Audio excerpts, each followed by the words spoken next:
أعوذ بالله من الشيطان الرجيم بسم الله الرحمن الرحيم تبارك الذي جعل في السماء بروجا وجعل فيها سراجا وقمرا منيرا وهو الذي جعل الليل والنهار خلفة لمن أراد أن يذكر أو أراد شكورا وعباد الرحمن الذين يمشون على الأرض هونا وإذا خاطبهم الجاهلون قالوا سلاما والذين يبيتون لربهم سجدا وقياما والذين يقولون ربنا اصرف عنا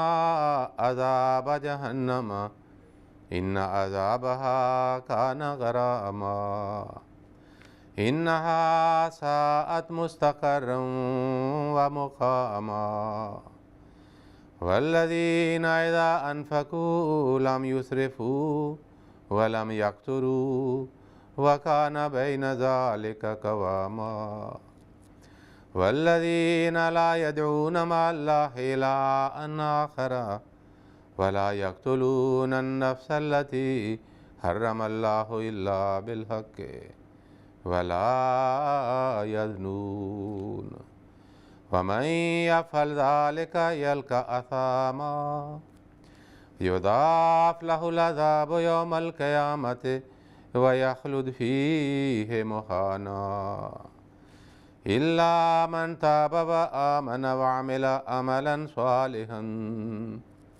فأولئك يبدل الله سيئاتهم حسنات وكان الله غفورا رحيما ومن تاب وعمل صالحا فإنه يتوب إلى الله متابا والذين لا يشهدون الزور وإذا مروا باللغو مروا كراما والذين إذا ذكروا بآيات ربهم لم يخروا عليها صما وعميانا والذين يقولون ربنا هب لنا من أزواجنا وذرياتنا قرة أعين وجعلنا للمتقين إماما أولئك يجزون الغرفة بما صبروا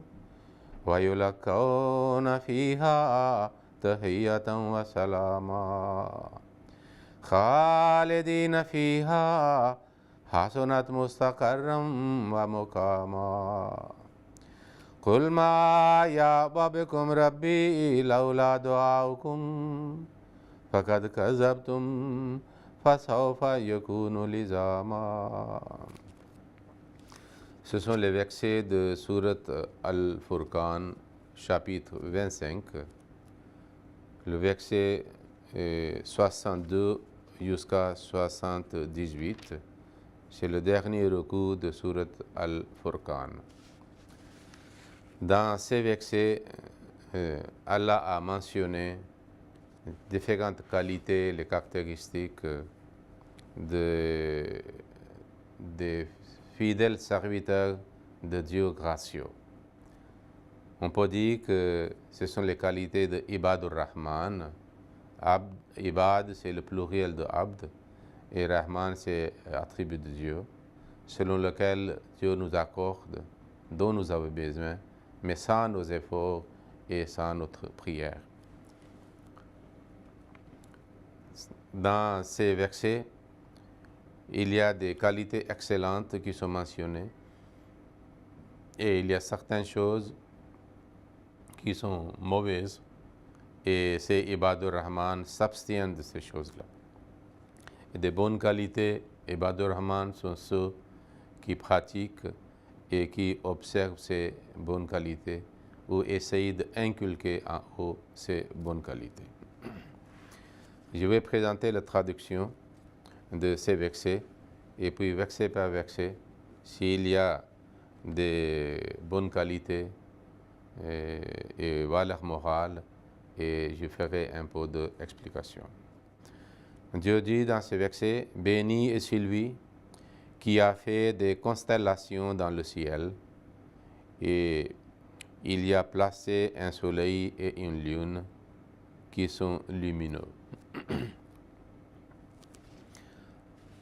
Comme la lune emprunte la lumière du soleil, alors un fidèle croyant doit être tel qu'il emprunte la lumière où il se trouve, surtout le soleil spirituel de l'univers spirituel qui est le Saint-Prophète sallallahu alayhi wa sallam.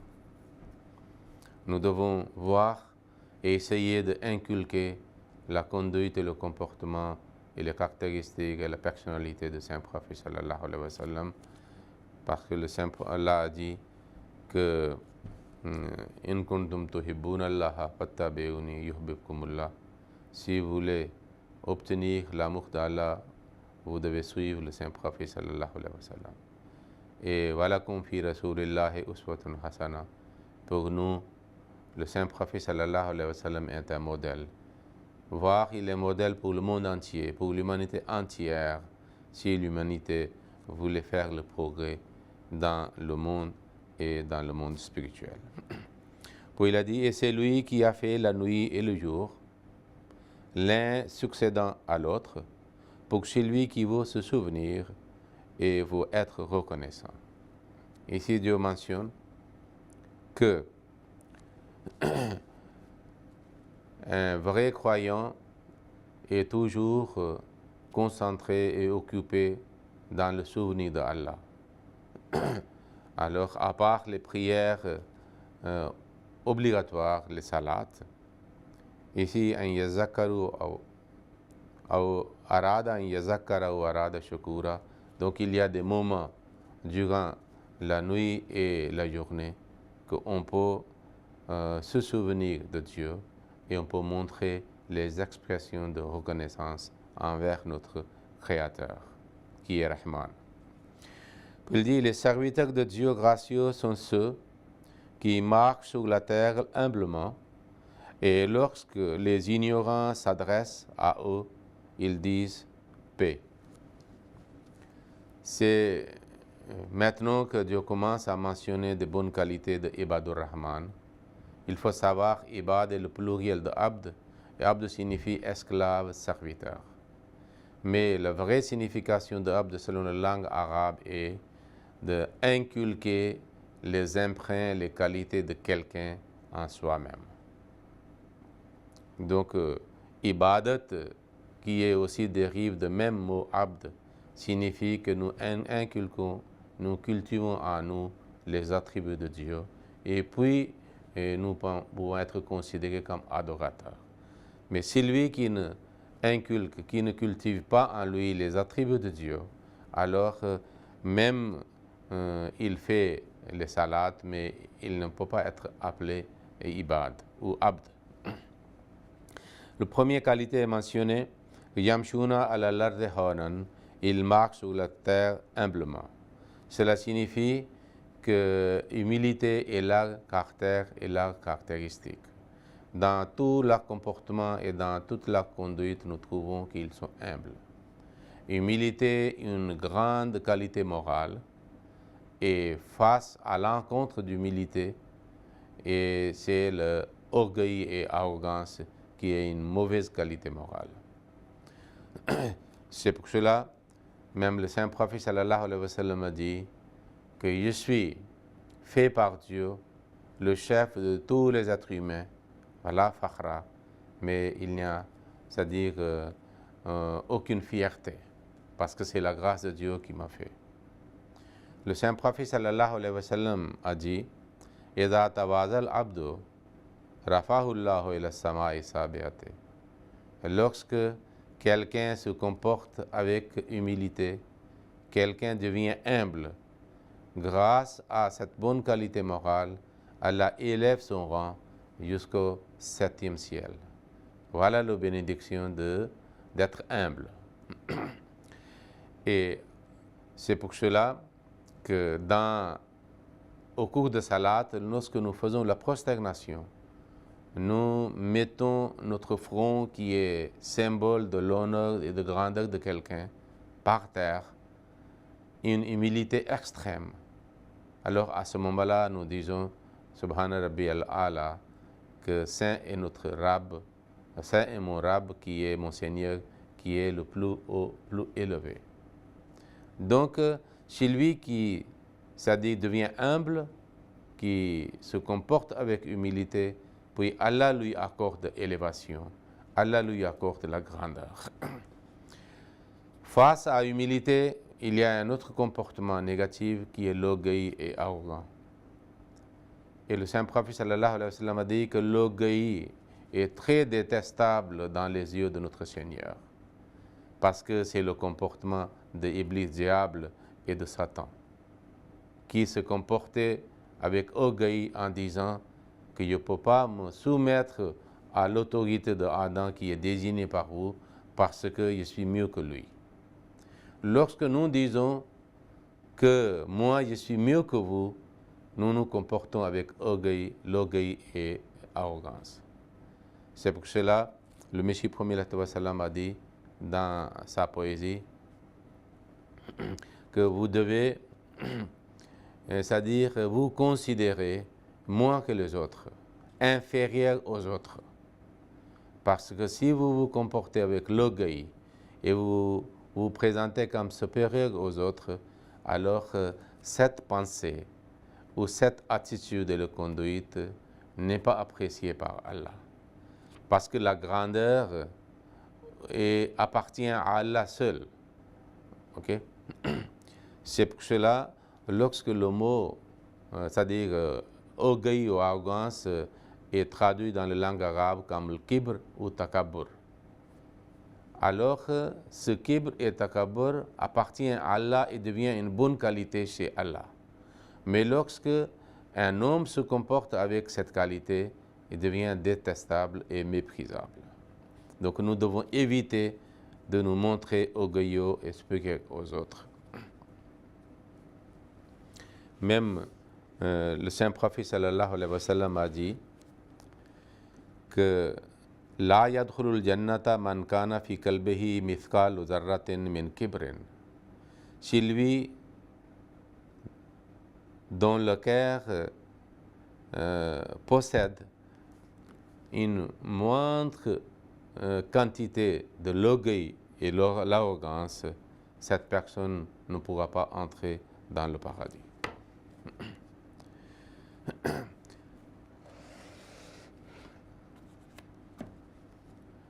C'est pour cela que nous devons essayer de nous comporter avec humilité et nous devons essayer de rester toujours humbles.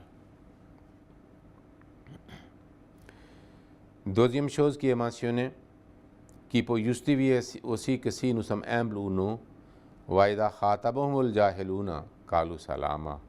Et lorsque les ignorants s'adressent à eux, ils disent paix. Cela signifie, maintenant le mot jahal ou jahiliya, lorsque nous parlons de l'islam, cela signifie le comportement et la conduite des gens, c'est-à-dire avant l'islam. C'est le comportement ou état pré-islamique.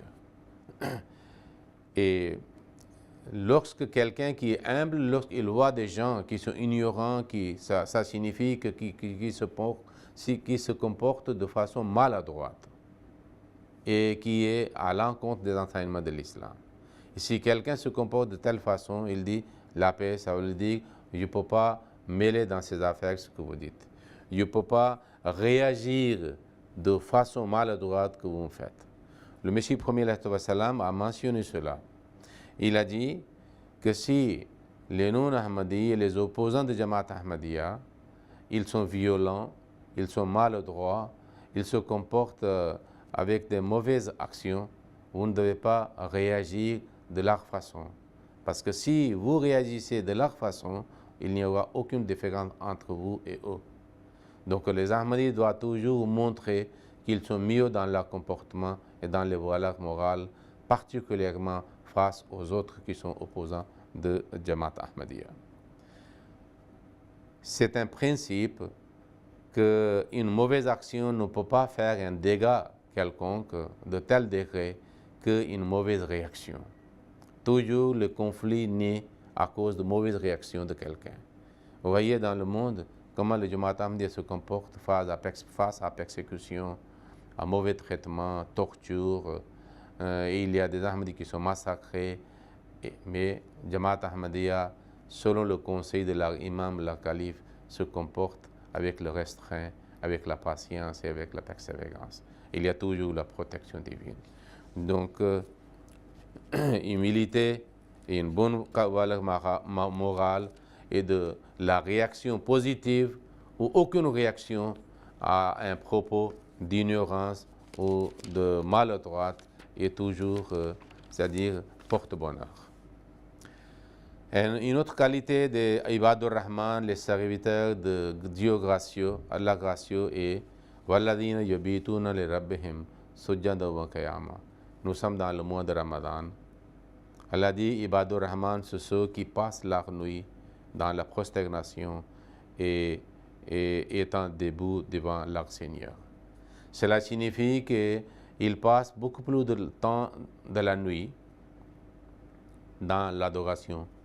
Voyez, l'image de Saint-Prophète sallallahu alayhi wa sallam se présente devant nous lorsque nous lisons ce verset. Comme Allah dit dans le Saint-Coran, que moitié de la nuit, un tiers de la nuit, 2 tiers de la nuit, il est debout, il est en prosternation, il est courbé devant Dieu en faisant la prière de Tahajjud et les supplications. Il a dit, et qu'est-ce qu'il prie? Yaquluna Rabbana, ils disent, ô notre Seigneur, Israf anna azaba jahannama, détourne de nous le châtiment de l'enfer. C'est-à-dire, ils font des supplications afin qu'ils puissent être protégés du châtiment de l'enfer. Inna azabaha kana gharama, parce que le châtiment de l'enfer est vraiment un tourment affreux. Il est insupportable. Il dit c'est vraiment mauvais comme lieu de repos et comme lieu de séjour. C'est pour cela il y a beaucoup de prières concernant cela. Wakena azab an-nar. Oh notre Seigneur, protège-nous contre le châtiment de l'enfer. Nous prions aussi à la fin de prière Rabbi ighfirli wa li walidayya wa lil mu'minina yawma yakumul hisab. Le jour du jugement, ok, vous nous pardonnez, nous et nos parents aussi, et les croyants aussi, le jour du jugement. Cela signifie que nous devons toujours chercher la protection divine contre le châtiment du feu. Une autre qualité de Ibadur Rahman, Walladina Iza anfaku lam yusrifu wa lam yaqturu wa kana bayna zalika qawama. Et qui, lorsqu'ils dépensent, ne sont ni prodigues ni avares. Ça veut dire qu'ils ne sont ni dépensiers et ni avares, mais modérés entre les deux.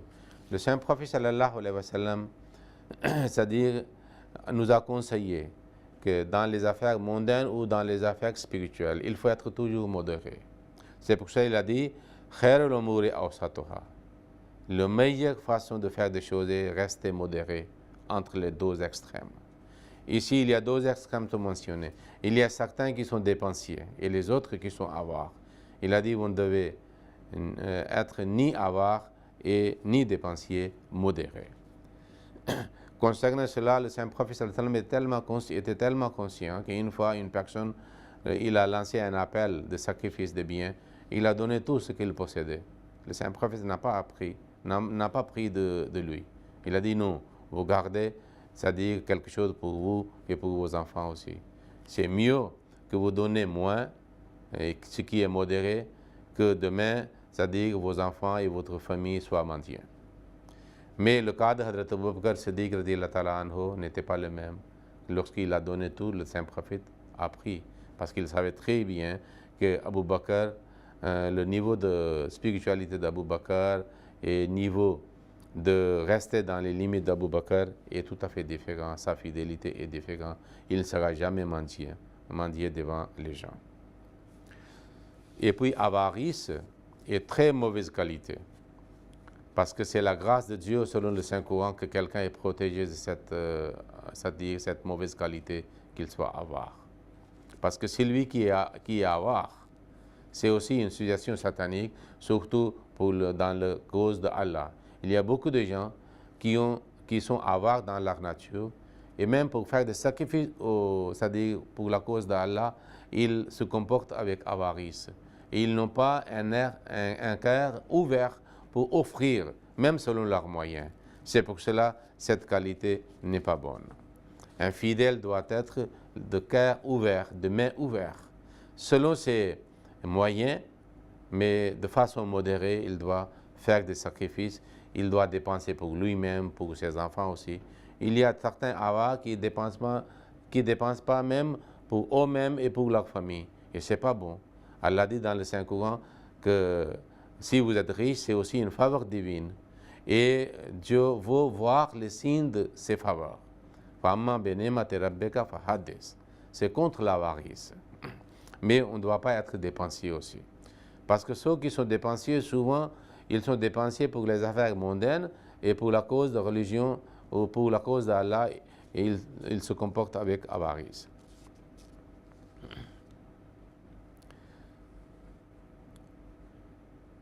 Et puis, c'est-à-dire, qualité suivante est Walladina la yaduna ma Allah ilahan akhara, et qui n'invoque aucun autre Dieu qu'Allah, et qui ne tue pas une personne qu'Allah leur a interdit de tuer.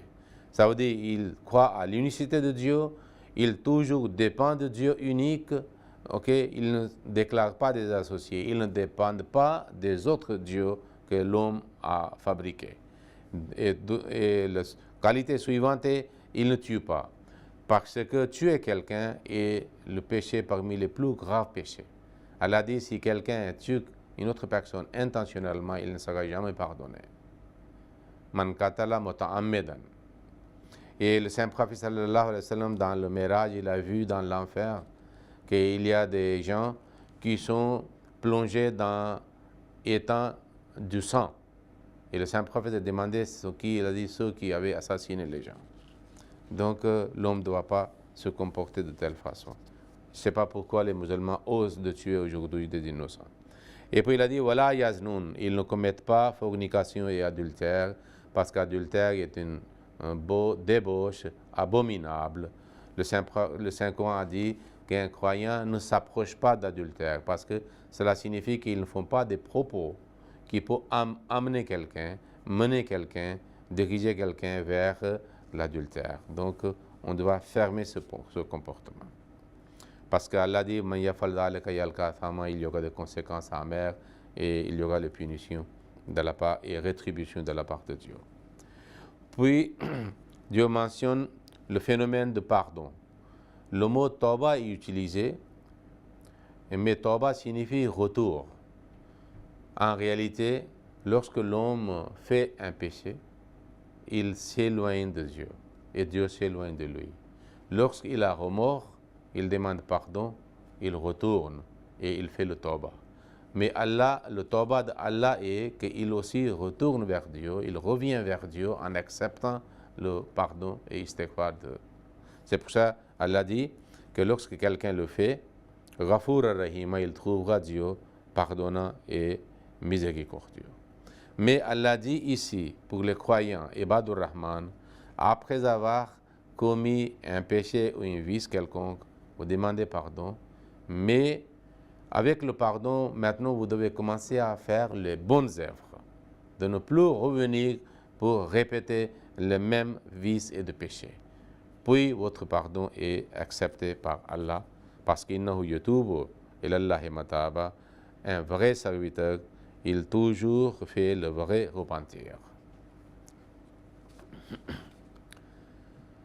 Puis, Allah dit, Walladina la yashaduna zura. Ce sont les gens, les serviteurs de Dieu gracieux, qui ne font pas de faux témoignages. Wa idha marru bil-laghwi marru kirama. Et lorsque il passe devant quelque chose futile, il passe leur chemin avec dignité. C'est une haute qualité morale. Et Inch'Allah, nous allons faire dans le dars suivant ce qui reste. Ok?